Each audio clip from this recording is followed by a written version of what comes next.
as you continue to go forward and you are writing in these characters that have struggled with, identity and things like that, what is your hopes to, kind of portray to your readers? I'd be lying if I said some of it wasn't just trying to portray that, especially queer people are just people, like everybody else.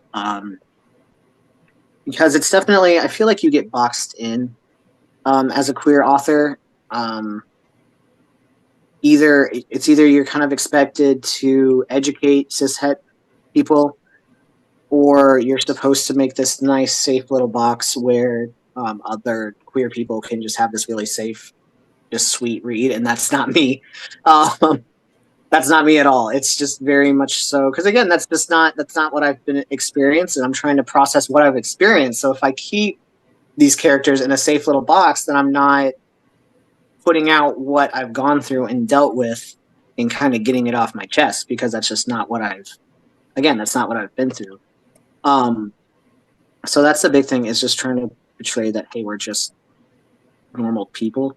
Because people can tell themselves that as much as they want, but at the end of the day, like how they read and how they interpret queer people on the page is very telling. Like you can say, or people of color for that matter too. You can say you're not homophobic or you're not racist until the cows come home, but if a queer, if my transgender black protagonist steps out of line and you're like, oh well, someone who fits those demographics wouldn't do that, then you might need to stop and like take a look at yourself and have a little come to Jesus moment of just like, is that true or is that only based on what you think he should be doing or who he should be because he fits those demographics?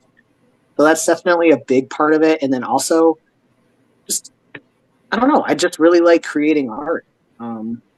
I really like putting out dark, messy stuff that at the end of the day still has a happy ending.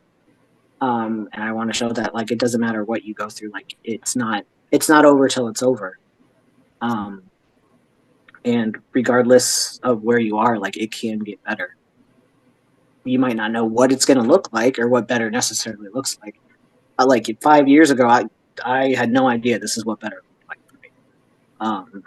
So I think those are the two main things that I'm going with, like trying to go for with the books I write.